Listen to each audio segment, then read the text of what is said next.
నమస్తే, welcome to Padmini Ramya YouTube channel. మా ఊరి రామాలయంకి ఉత్సవ విగ్రహాలు ఇచ్చారని చెప్పాను కదా. దీనికి ముందు పార్ట్ 1 ఒక వీడియో చేశాను, అది ఆఫ్టర్నూన్ వరకు.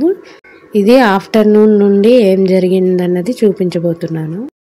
భోజనాల్లోకి అయితే బూరి, మిరపకాయ బజ్జీ, పరమాన్నం, పులిహోర, ములక్కాయ కర్రీ, కాలీఫ్లవర్ 65, అన్నవరం స్వామి ప్రసాదం, పచ్చడి ఒకటి చేశారు, ఇంకో కర్రీ ఏదో ఉంది, ఇంకా పులావ్, రైస్, సాంబార్, వడియాలు, పెరుగు. అందరూ భోజనాలు చేయడం పూర్తయ్యాక ఒక మీటింగ్ లాగా పెట్టారు. మీటింగ్ ఎందుకు అంటే విగ్రహాలు బహుకరించిన వాళ్ళు ఉన్నారు కదా, వాళ్ళకి మొమెంటో ఇచ్చి సత్కారం చేశారు. అలానే రామాలయంకి సేవ చేసిన వాళ్ళకి కొంతమంది ఉన్నారు, సేవ చేసిన వారు, వారికి కూడా మొమెంటోస్ ఇచ్చారు సేవ చేసినందుకు గాను. వాళ్ళందరూ కూడా మాట్లాడారు, వాళ్ళు ఏమనుకుంటున్నారు అనేది కూడా చెప్పారు, రామాలయం కోసం కూడా చెప్పారు. ఆ రోజు కొంచెం సేపు వర్షం కూడా వచ్చింది. వర్షం పడితే మంచిది అంటారు కదా, అంత ఎండ కాస్తున్నా వర్షం పడింది. 2024 మార్చి 20న జరిగింది ఇది.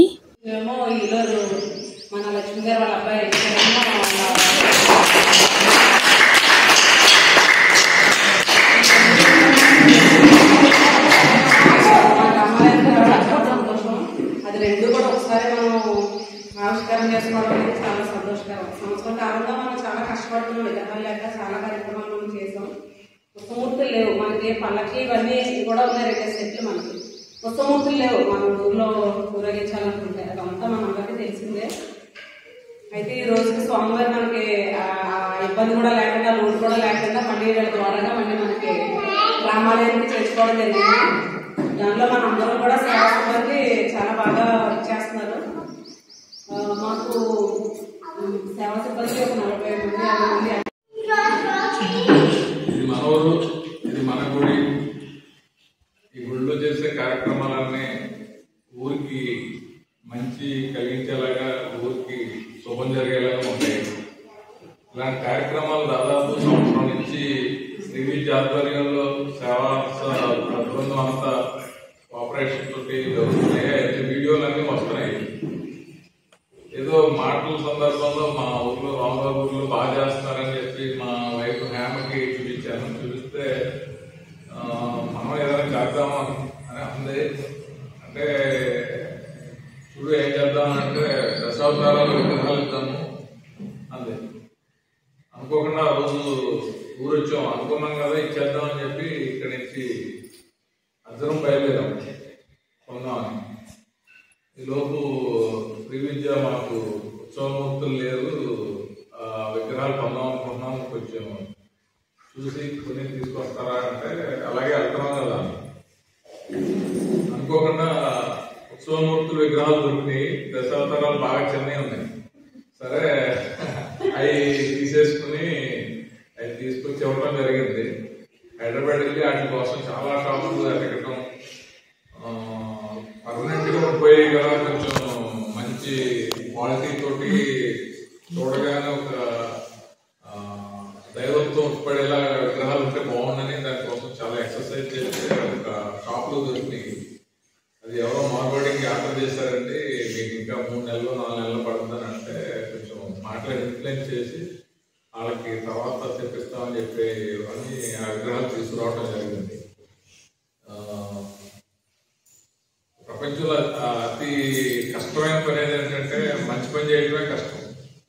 ఒక మంచి పని చేయాలంటే చాలా అడ్డంకులు ఉంటాయి, అసూయపడేవాళ్ళు ఉంటారు, ఇబ్బందులు పెట్టేవాళ్ళు ఉంటారు. అన్నింటినీ బీట్అవుట్ చేసి ఒక్కొక్క మంచి పని చేయడం అనేది నిజంగా అమ్మాయిని శ్రీవిద్యని బయోగ్రఫీ చదివినాం, జీవిత సత్యాలు చదివినాం.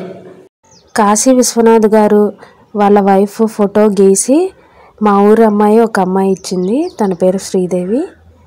చాలా బాగా డ్రా చేసింది అసలు. అయితే ముందు రోజు అయితే రామాలయంలో విగ్రహాలకి మేమే బట్టలు కట్టాము.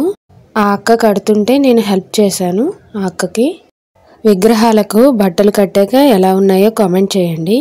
విగ్రహాలని బహుకరించిన వారే కాకుండా మా ఊర్లో గవర్నమెంట్ స్కూల్ ఉంది, ఆ స్కూల్ టీచర్స్ని కూడా ఇన్వైట్ చేశారు.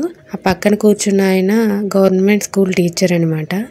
అందరూ స్పీచ్ ఇవ్వడం అయిపోయాక మా రామాలయం సేవా బృందం నుంచి విగ్రహాలు బహుకరించిన వారికి మొమెంటోస్ కూడా ఇచ్చారు. దర్శకత్వ కళాసాధనలో గురి తప్పని భావం, పట్టుదల తపనతో నిరంతర స్ఫూర్తి ప్రయత్నం, మనోధైర్యం చిత్తశుద్ధితో శ్రీరంగాన విజయకేతనం, కుటుంబ విలువలకు ప్రాణం పోసిన నువ్వు లేక నేను లేని చిత్రం, వెండి తెరపై నచ్చావులే అంటూ వెలుగులీన గోదావరి కళాకిరటం, అమ్మకు ఇచ్చిన మాట తప్పకుండా నిలబడిన ఆదర్శ రత్నం, శిఖరానికి చేరిన సొంత ఊరిని మర్చిపోని వ్యక్తిత్వం.